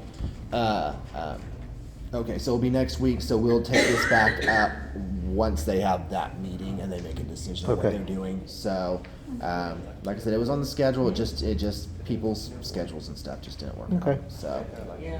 not a big deal. Well, that's what I was told. All right, we So we're just tabling this one? I'm just gonna. I'm not even gonna ask for a motion. I'm just gonna table this at the moment, right, Tom? I'm just gonna not even move. I don't need to have an official motion on this because we don't have the If information. you table it, Take what you have to. But I don't have the If you have information at no all. action, then you just move on. just say no action. Well, we can say no action. Oh, no action. We don't have information. I can't do anything. Okay. Yeah. So, okay. 14, no action on 13. 14 is going to be consider an act upon the recommendation of the Parks and Recreation Advisory Board. This was a meeting held on December 6, 2022. This is for a new slide replacement at Briscoe Park. If y'all remember correctly, the slide at Briscoe Park was ancient. Well, not the new equipment we got after Walmart came in, but the pre-existing slide that had been there for probably 20 years. Longer than that. Had it been longer than There were that? people like you guys' age that I, like, it's been there. I'm not that old. Okay, well, you're younger than I am. So, just saying, from what I understand, that particular slide Has been there It's been there for a long time. forever. Okay. I know it hasn't been there always. I remember as a kid it not being there. That's when we still had the big rocks that apparently they got rid of because they were dangerous. Uh-huh. But at some point the slide got put in. So it's okay. We have the stuff here though. So did they give us a? Do we actually have No, the in rice? fact, 'cause, Rob, they're working out there, and I know the agenda got sent to all the board members, but I don't see anybody in, so I don't. Okay. No, Rob didn't give me a cost or anything. So we're going to do no action on this item because, again, if we don't have, we will take it up at the next meeting. Unless y'all want to specifically table it till the next meeting, it's up to y'all. It doesn't matter. Well, let's just no action, because No. maybe we bring it up at the special meeting. We may be able to bring it, yeah, if we have the information then, we may be able to do it then, I'll so. give it to him. All right, no action on that item, because we don't have pricing. Actually, we don't just need pricing, I guess we need pricing and kind of like what it's gonna look like, because I'm sure we can't replace item for item, so what's the new item going to be versus the old And I item? think Because when they looked to see if we could just replace the slide portion. We couldn't do that. Because it's too old. Yep, Freaking crap. I know. it's, So they it's have- better we have than to- modular the, designs We have to and take replaceable. out the whole thing and put a whole new something. that's better than the old metal slide that used to burn Oh, your ear as you yes. went down. Y'all don't know, that was fun Toughen you up. then. Okay. 15, consider an act upon accepting the 2022 racial filing statistical report. We have it here in front of us. I know we don't have any necessarily officers or Chris or Candy aren't here, but is there any questions on this? The report's there, you can, all of it, pages and pages here. Don't we do this every year? Yes. Absolutely. Yes. You have to submit it. And We- this is what they submitted, Good. correct? This is what they're gonna submit. This And is we what, just have to You just have to accept it. accept we have to accept it, yeah, because. I'll just motion to accept it. Okay. Outline. We have a motion to accept, do I have a second? Second. I have a second. All in favor? Aye. Aye. Anyone against? Motion passes.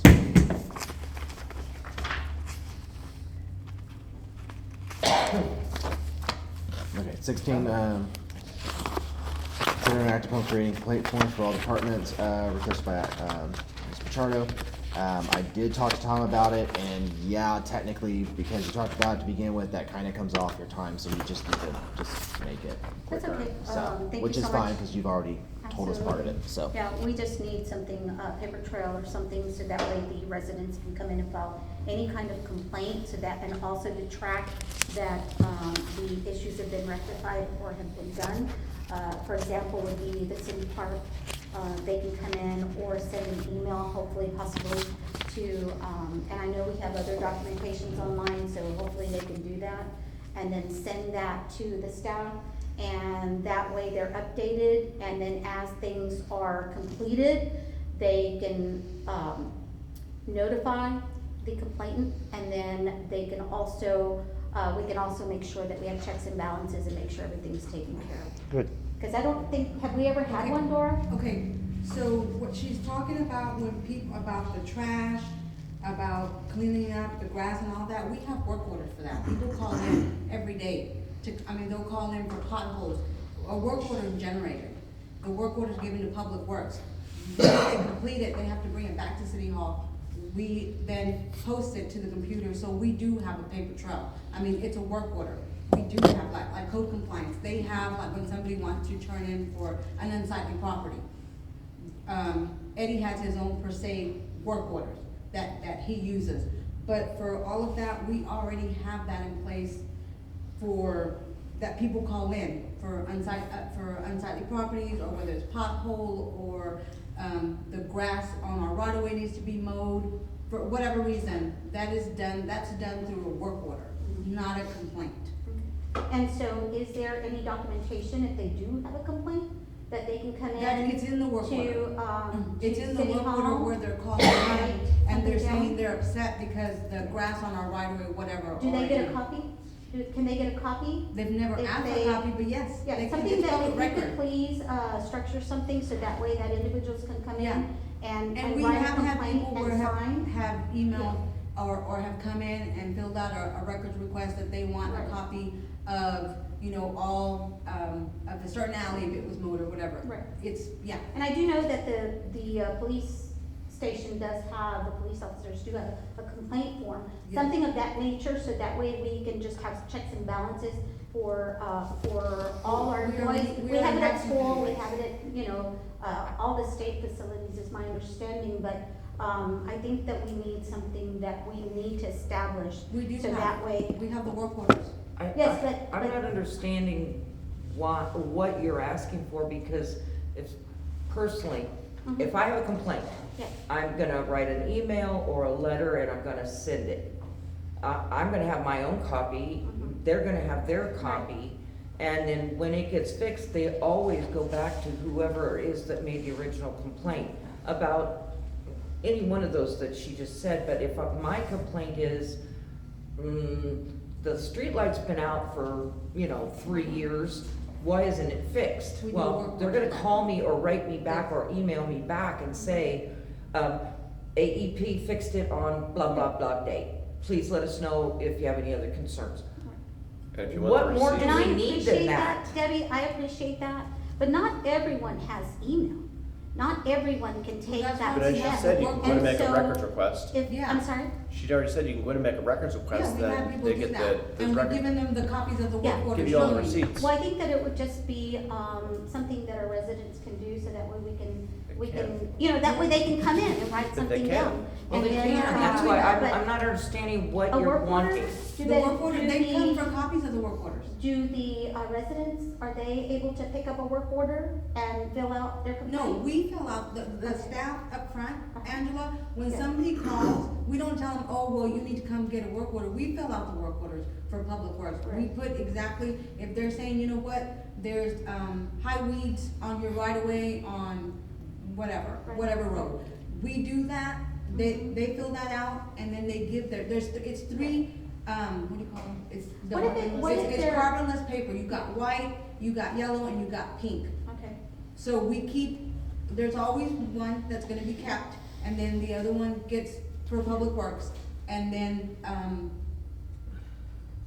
To go out to public works. They and then fill we it out, keep one. we print What one. happens, Dora, if let's say it's not a public works complaint? Let's say, they want to write an issue that happened, with either, an employee or, an issue. They like, submit that in you know, writing. do they We file- have, I mean, Yes. like, We have a for complaint instance, form for like that? police department. Yeah. Let's say that somebody's complaining about a police officer or whatever, or, they have a complaint form. We've had people that, I've not seen a problem where somebody has not turned it in writing when they have a complaint, whether it's a complaint on me, complaint on Denise, where they're gonna turn something in.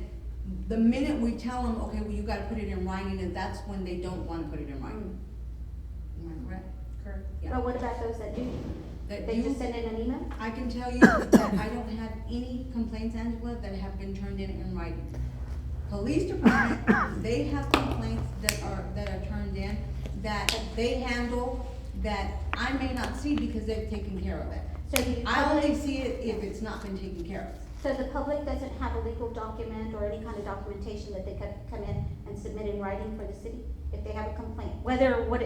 I understand work orders, I understand Yeah. maintenance, but let's say there's an issue that's happened. Yeah, and they wanna normally, report it, they'll just email it? We tell them it's submitted in writing, we need it in writing. Right. What about those that aren't able to, send an email and they No, want we- an official I mean, document? they can come to Well, City there's Hall. a this and a there's a that, Yeah, and you well, write I it would- down I and would you give like it to the city hall. I would like to have a complaint form, so that way, I we see can it as do- just We another. can do checks and balances, I don't and see it would be about the checking and same. balancing so- There's a anything. check, that's Well, already Yeah. processed in I mean, place if though. something happened at your employment, Josh, would you have, I would never wish A the form? bureaucracy of the federal government on this city. and I understand that, but let's say you have a complaint of something that's happening, do you have a document form in place? I know we do. I know Let me we do. reiterate, I would never wish the bureaucratic nightmares that are the federal government on this city. I understand We that. have a Okay, process, Okay, so I worked for it's a big documented. corporation. I did, just, I've had a big, for many years. And it was send an email to HR or make a phone call to HR. If you had a complaint, let's say about a coworker or a supervisor or a hostile work environment, whatever, it was an email, Yes. okay? Or, because HR was not in our building, because a lot of us were remote. But Dora has that, at being HR, if she has a complaint, she treats it just like any other complaint, but it still has to be in writing. So Well, you're still gonna have to write a letter. Even if there's a complaint form, the person's gotta turn it over and write what the problem is. So Absolutely. why have a form? Adding to, like you said, the bureaucracy of the mess. I don't understand it. I'll add to that, then we'll be having to pay Tom because he's gonna have to create this form to make sure that we follow the law. Anytime I've turned anything into City Hall, written with pen, I ask, hey, can I have a copy? And I get a copy instantly. So there's that receipt automatically. They have the process of public records for folks who request it. I just think that your request here is adding too much bureaucracy to a system that we already have those checks and balances on. Well, I appreciate that, but again, I still feel like we need to, provide that for our residents, just so that way they can, and I know you're stating about email, but not everyone has access to I know, that. but there's, So they they can can write still it down. write it down but and just if hand they it to have City Hall. a document that they can write what's you know, Why? it's just like the police report, same thing. Why add the you know, added so- extra? Cause I think it's important that our, I don't see that the our necessity of residents it. We've have had that. where people have come in and they, are upset because, let's just say there was a pothole and it damaged their vehicle. Well, they turn in, we do have a form for that, Angela, but that's called a claim form, because it gets sent into TML. There's a paper trail on that has to be done, because TML will end up assigning a person to investigate everything. They can get a hold of, Public Works, they want pictures, they get all of that, and they will send a letter. They will CC us on it, but they will send a letter to that person. Well, I appreciate that, and I will definitely let the residents that have asked for a complaint form, I will let them know and update them. And for those of them that do not have, computer or email, then I'll tell them to come in to City Hall. City Hall, and, they can write it down. And please ask those folks to come out Okay. to the meetings so they can Yes, sir. let us hear their That's good. concerns. Jerry Stevens, 302. I was gonna say, and please remind them that we have a library here that we just got through paying all new computers for right next door. So, go ahead. Jerry Stevens, 302 Fox Run. So I have a little experience with this. I deal with this on a daily basis with complaints. Doors right. Work orders is the best way to go with that. If you even, the city of San Antonio, they have the 311 operator service. As large as the city of San Antonio is, everything is based off of work orders. They have a paper trail based off of work orders. If there's a complaint filed, doesn't matter what it is, to dead animal, pothole, signs, whatever it is, complaint issues, they go through 311. I work for the state. We have calls that come in. We have work orders that we issue as well versus emails. For those that don't have emails, I do have customers that actually write letters into our office with their complaints and stuff like that. So I understand your concern, and I understand the others that don't have those kind of processes, but I mean, even if the simplicity of just putting it in the mail and sending it to the City of Devine, I think that is the greatest way of when they're writing their complaints, stuff like that. Because I think it's just another form that we don't want more forms. And I again encourage the fact that if people come in looking for documents, it's open records you have to go through that to cover all bases. So just giving my 2 cents on what I deal with on a daily basis. You have opened my eyes, so thank you so much. You have educated me. I will And tell you agree, that we've but I had to bring it up. We've People are had some asking people me, in the so. night drop with their bill, on their bill, they've written down that there's a pothole on Coke or whatever needs to be. So we do have, they'll even write it on their bill and put it in the night drop. And we do a work order on it. Well, Thank you so much. Before we move from this item, quick question aligned. Brought up about James finding an online submission form when folks have questions for different departments.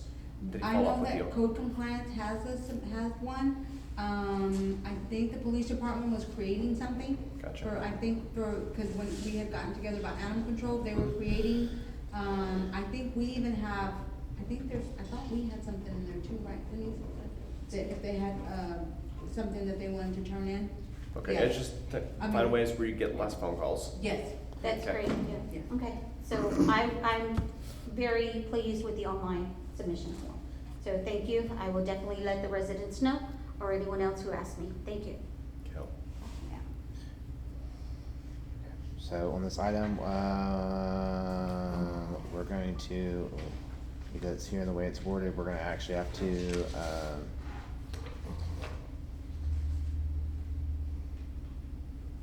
Tom, do we need to go ahead and vote to reject this item, or just vote to take no action on table it? It's, well, you have those 3 choices, Mayor. You can go ahead and vote on it not to create a complaint form. for all Then the that's departments. probably what needs to be done.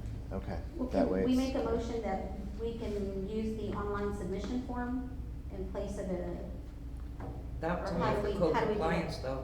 I make a motion, we do not create an additional form. I'll second that. a motion and a second, all in favor? Aye. Anyone against? Anyone Nay. abstaining? Alright. You got that over there? Denise? Motion to not create a form. Right. Josh, Debbie. Debbie. And Angela voting against the motion, yeah. 3, 1, and 1. All right, just making sure. All right, motion passes.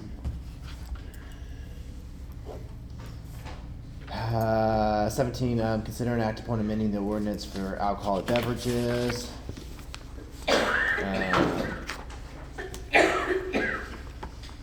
Did everybody get a copy of the ordinance? Yes, I Okay. handed it out, yes. Yeah, and literally it's exactly what we talked about and exactly what we approved at when we discussed it, which was just to remove sections 10.1 and 10.2, but we're keeping the sections 10.3, which is the prohibition of alcohol beverages in public parks. We're keeping 10.4, which was the opening and closing hours, and we're keeping 10.5, which is the permit fees. So the two we're getting rid of was just the how do you want to describe it? The proximity. Thank Right. you. Any questions on that? Everybody good with it? Mayor, and if it's amended, it's gonna be 1-23. 1-23. Okay, 1-23.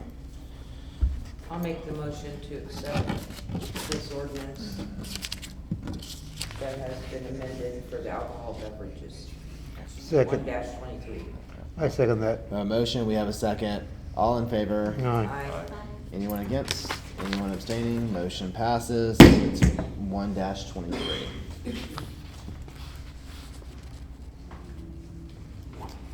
All right, 18, consider an act upon settlement agreement and release of killing for the airport hangars 8A and 10. And Tom, I guess, correct me if I'm wrong on anything that is, but we are still in the process of negotiation. Remember, that's not Tom who's actually handling it. It's the other attorney who's familiar with this. Okay.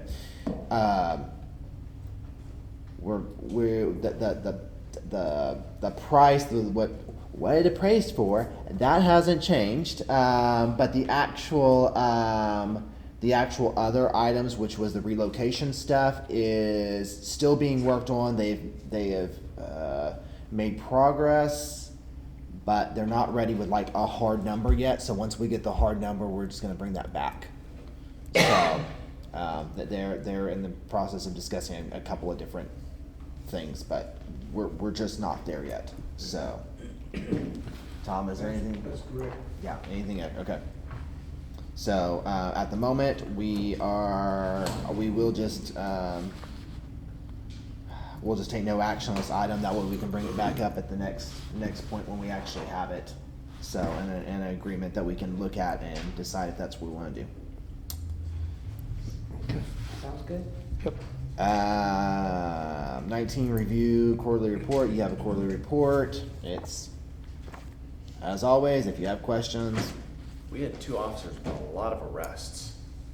What happened? That's informational. that's not quarterly That's reports. Oh. We're not doing that. So, Okay, sorry. no. If you have questions, contact Denise.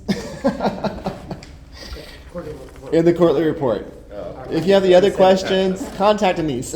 Alright, D nice. All right. All right. Informational items. Go ahead, Josh. Okay, there were 2 officers that made a lot of arrests. What happened? A lot of bad boys out there. I mean, we didn't have all the DUIs, it didn't look like, from New Year's or anything, but I did see it covered all the way back to Thanksgiving. Yeah. But man, we were working these guys. That's a lot of overtime. Well, No, not necessarily. It's 2 No. holidays, 2 No. full holidays. yeah. Yeah. 2 full holidays, and you have to remember the way that we do shifts and stuff. It may have just happened to be because they were on that shift that covered that time of day and that kind of a thing. And remember, officers are unique, so they have to work 86 hours before they can get overtime. They're not like regular employees, right, Tom? Oh, that sucks. You guys really catch a raw deal. Yeah. Unless there's a holiday, then we have to pay it by law, right? Right. Yeah. Yes. Yeah, but on regular without a holiday and all of that, they have to work 86 hours before they get overtime. Well, thanks them for getting after the speeders and working all the extra hours. Are these guys? Are they doing all right? I mean, I know I asked that a little more frequently. We're not grinding them into the ground, are we? Yeah, we're only short 1. I saw that. Yeah. That could be part of the overtime too. Don't we need the coverage? They spread it. They spread it, yeah. It That's didn't what look I like, meant. it didn't look like we're providing a whole lot of support to outside agencies either, so essentially, I guess the root of my question here, next budget season, do we need to add more positions, or do we just need to fill that one and we'll be good? No, we assist the agencies like the sheriff's department, Natalia or whatever, when, at their request. But if there's a chase coming down, Yeah, we were only like 8.5 hours for that though. I'm sorry? We only had like 8.5 hours for that sort of stuff, if I recall correctly. The assisting? Yeah. Yeah, we only do that request. We have interlocal agreements with these other towns and with the county, I guess, as well. Yeah. Sheriff's They Department. understand that if for some reason, we have to man our city.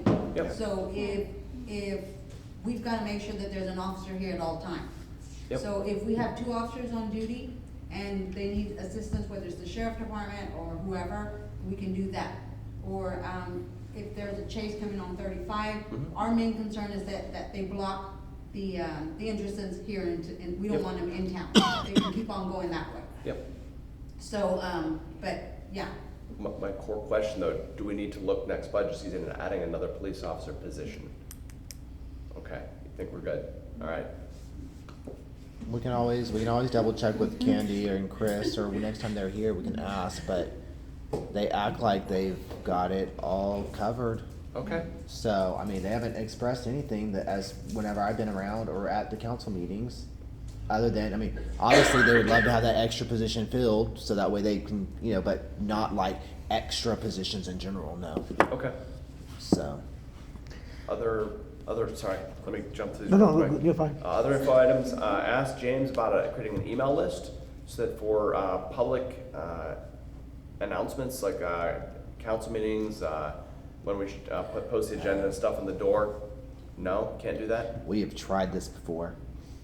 We have tried creating an email list before for citizens. Oh. And that turned out horrible because everybody's like, oh, I didn't get the email, or oh, I've updated my email and forgot to tell the city, or fill in the blank. It was a great idea, and that was actually before I ever got on council, so I don't know who proposed that back Yeah, I'm not even back sure, then. yeah. But you know exactly what I'm talking about. Yes. And it came out being not a disaster, but the people who asked for it kind of was. Do you have anything to add on that? Because you took the brunt of those calls. Yeah. They just need it. They just need to check. It's posted on the city site. It's posted at the library. It's posted here at the library, center. at the community. It's posted multiple places. Post office. I guess The I'm bank. trying to get towards a personal need as well, which is I have to go to the city website on like a bi-weekly basis to check for planning and zoning meetings that I frequently miss because I don't get over there enough. How would I? That sounds like a personal problem. It is a personal problem. Yes, that is part of my concern here. Without Yeah, building a Python we- script to scrape it. We do, for the board, that's up to you, Mayor. Right. We can send just to the council, but again, I we don't need wanna- to know how many people are gonna show up, because if we have, Oh yeah, fair because point. we have to do a possible quorum. Right. Mhm. It has to Normally, be the ones scheduled that ahead of attend that time. meeting is normally the mayor that attends those meetings. It's always been me, or Bill before me, or whomever, whether it was Steve Lopez or whoever that attended those meetings, we can let council know, but council has to schedule with Dora with plenty of Right. time to let her know to be able to get that document created and posted. How long do you have to do that in? Is it 24 hours? For notice for possible quorum, it just has to be done.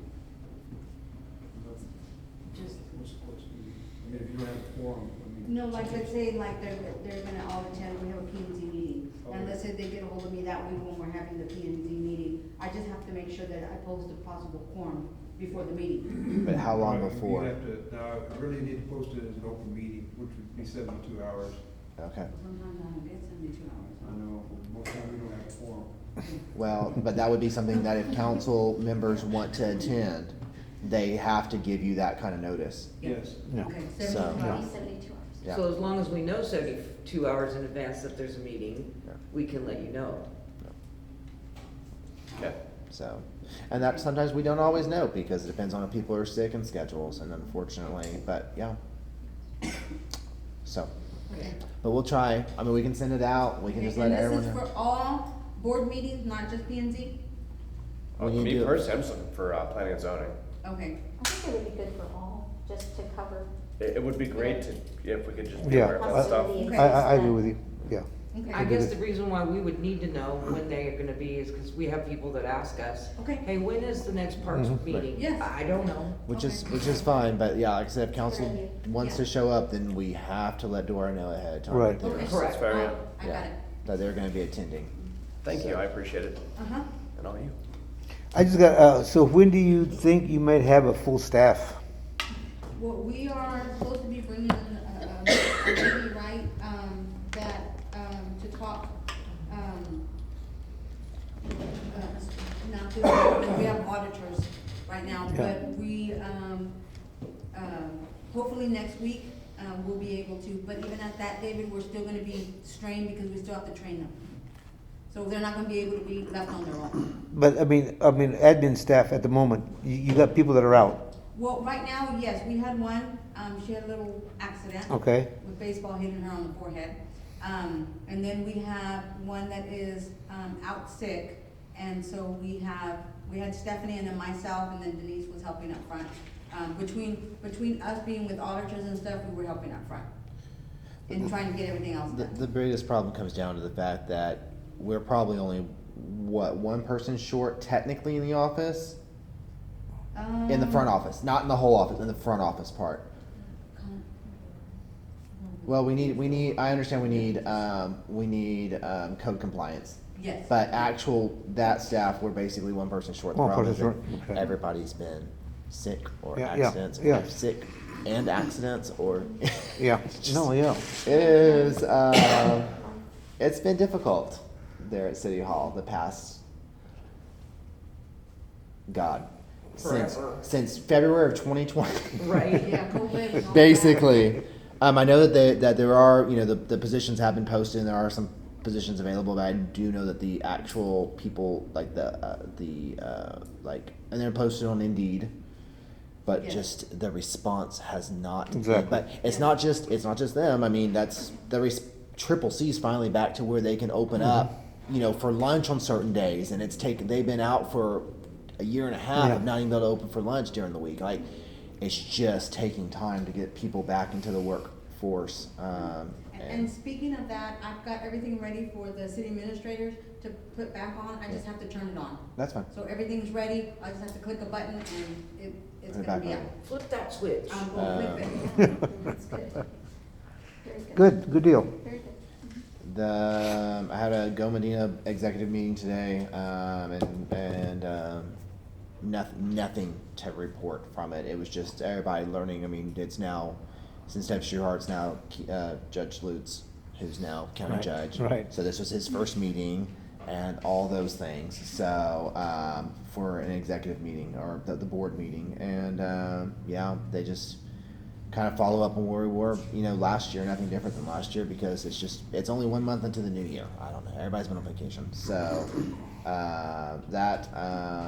and then while I was there, I saw Danny Lawler, our new commissioner. Right, yes. And we are working to try to set up a meeting or have him come here or some things just to be able to we had such a relationship with Jerry because he was here for so many years, and not that Danny hasn't been here, his whole life, right, or whatever, but we don't have a relationship with him yet. The city doesn't have a relationship with him yet, so we're gonna have to probably meet or have him come here, whatever. We'll figure it out, whatever works in his schedule, and try to sit down and actually start, building that relationship and see what he wants to do and what type of a agenda he wants to carry as our new county commissioner. So that might affect our little road repairs to a certain point? I'm gonna push real hard. But yeah, I mean, everybody gets elected in with different agendas, and I don't know. I don't know what his thought is, what he wants to do on year 1 or year 2, or I think are they a 4-year term for county commissioner? Yeah, I don't know what his layout plan is, or even Keith Lutz's layout plan, because I didn't get a personal one-on-one with them, but I did. There's people around, but hopefully we'll figure something out, and hopefully over the next couple of months we can work to establish a relationship and get the projects we want, whether it's different things that Jerry talked about, back on their agenda, and we can come back to council and work forwards from there. Anyhow, prior to all the repairs, we gotta get the water lines in place. We have the water lines to Yeah. get placed, but Yeah. I mean, we had talked about doing, the county had talked about helping us out with sidewalks and stuff. I know that there's some road repair over on Warhorse that needs to be taken care of. Well, Warhorse is actually owned by the school, and the county teams up, school, county, and us team up. So to do anything there, we really need to be in contact with the county.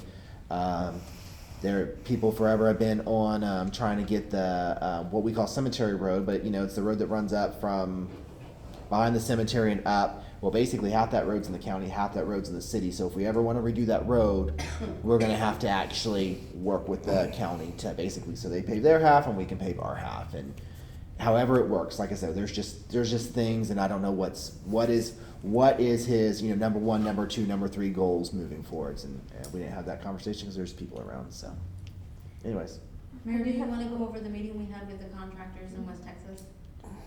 yeah. Not really. So we had a meeting last week with the contractors and West Texas Gas. I think that we're all on the same page now. I do want to point out that despite the fact that West Texas is helping us, AT&T will still not mark lines for us, even though we call in and do everything we're supposed to do. So when we hit one of those, What lines? that's how they feel. Oh, there's a line there. Oh, sorry. Yeah, so when we're slicing through those lines, it's because they don't mark them, and they won't mark them, and I don't know. Whatever it is, it's AT&T. It is what it is. I think there was some concerns that we had that we expressed. There was definitely some concerns that they expressed to us, particularly with that council needs to help the citizens to understand that this is a construction project, and like all construction projects, it is messy and dirty and difficult, and things don't go as planned, and things are not smooth, and that obviously they're trying the best they can. They were out there 30 minutes ago, an hour ago, trying the best they can in a situation that did not go as planned. And they just asked kind of for our help on letting the public know, basically, we want new water lines, right? We all want new water lines. The whole public wants new water lines. This isn't something that's just going to happen overnight while we're sleeping. This is a construction project, and it's not just a new construction project. It's like a remodel construction project, which makes it that much worse. So they did ask for our help, and when people do complain, whether it's on Facebook or elsewhere, to just inform them this is a construction project. We all want new lines.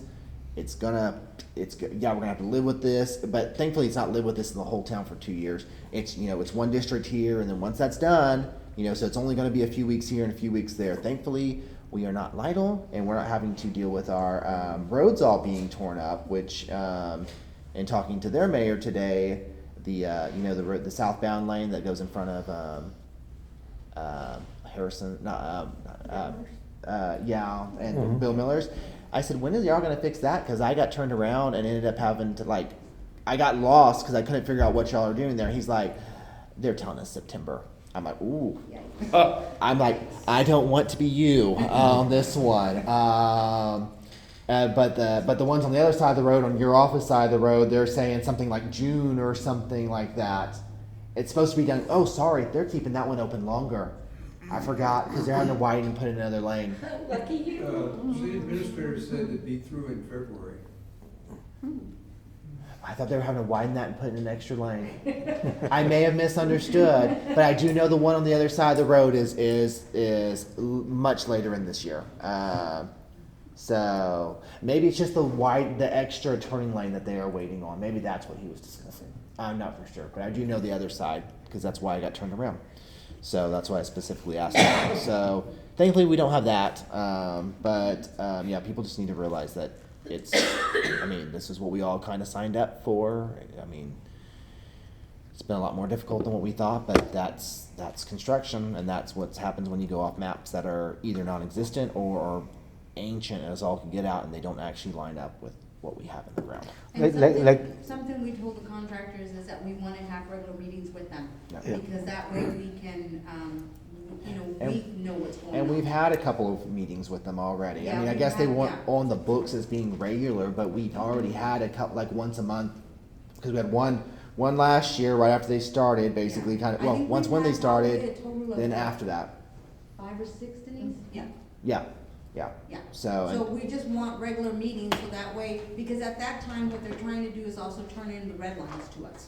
yeah, they're turning in the red line ones, which they're doing a fantastic job on. Yes. I actually got a phone call the other day and a compliment from a citizen here in Devine that was like, yeah, I've worked in construction for a long time, and I've never seen anybody really be that precise with how clean it looks. No, I mean, it's just like handwritten notes. Yeah. Well, this is actually like, it's typed out and legible. So, And just to let y'all know, it's just not what we bring, all the guys that are working with the contractors, because we just don't wanna hear from the supervisors, we wanna hear from everybody. And so we bring them in, the contractors come in, I try to let him know if he can make it to come in, and so JR comes in, and we, I go around the table making sure that if there's any concerns, so we can address them right then and there, and we can fix them. So whether it's the contractor needing, better communication from our guys, or our guys need better communication from the contractors, we sit down and we figure out what needs to be fixed. yeah. That's it on mine. I have an update on District 2. I met with hospice, and they purchased McGowan's building since he's retired, and the parking lot. They do have a pothole that they wanted to let the city know and file something. Again, Mr. Woody and the staff there are doing a great job with hospice and their donations and assistance. Where's the pothole? It's behind the building. They say it's a city easement, and so it's a big. I went by to take a look at it, and it's a big. What street? I don't know. It's a alleyway. It's an alleyway. But they Behind said it McGowan's? belonged to, yes, they said it belonged to the city, so, they wanted to, contact you. I said, yes, more than, go ahead and head to City Hall and let them know, and, Okay. Well, since you said something, I'll have Yeah. the staff to work with it tomorrow. okay, good.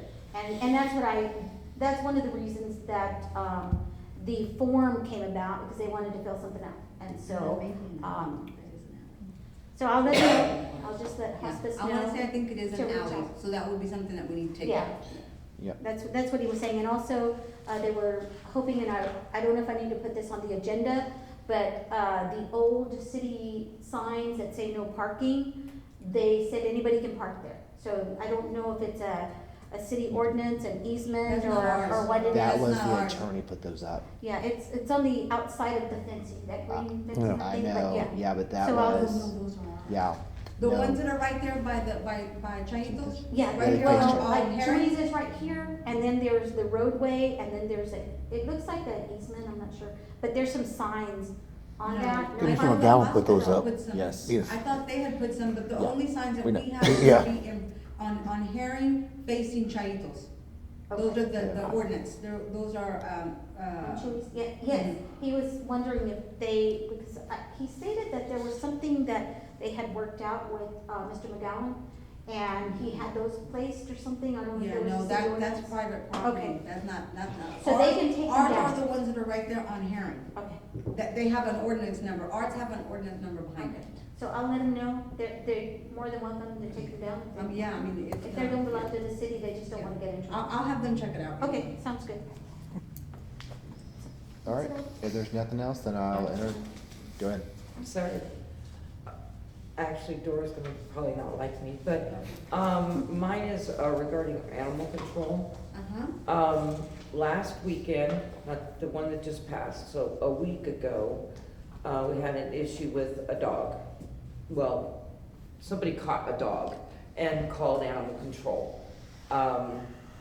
It was a big fiasco. Dora did get involved and got it all fixed for us, which was good, but it took like 8 hours before that happened. It wasn't, from the time I notified Dora, it was fixed within 30 minutes. But the process took 8 hours before it got to that point. Because we didn't have an animal control person on call during the weekends. So I'm gonna ask, can we, since we have 2 people, can they trade off and be on call for these types of calls? So there's nobody on duty? So, I mean, they probably have to stay at home and can't go to San Antonio for the weekend. Right. But in case someone calls and has a dog that, hey, I captured a little critter, can you come get it and take it to the kennel or whatever? They can come and get it and then take it, and then they can go back to being at home, like everybody else that's on call. I've encountered that situation, and I've had a police officer show up and. That happens, but Yeah. this particular event, the county and the city was telling them they couldn't come. They were too busy. So, and then it got a little worse. So, not that we need to air all that dirty Right. laundry, it's just, we need someone who we know, and can we please Yes, maybe have them on call on the weekends? Yeah, I'm gonna be getting with Candy because we do have a schedule, and I think right now, because the other one is still new, I think, but we did have a schedule where they were actually working on weekends. So I'll just need to get with Candy to see when, if they're done with the training and stuff, if we could start splitting them to where we can have somebody, on duty. Excuse me, I do know that they do come in on the weekends right now to clean and feed the animals. Right. So they take turns on that, on the weekends, but. So on the weekends, they're cleaning and feeding can be their Yes. on-call weekend. Yes. To Yeah. go pick up animals. Yeah. If they need to. Right. We don't always get those calls, Right. but Right. it had to be 2 weeks ago. Yeah. Like, Now we for, will probably get another one on a weekend now for like a month, but.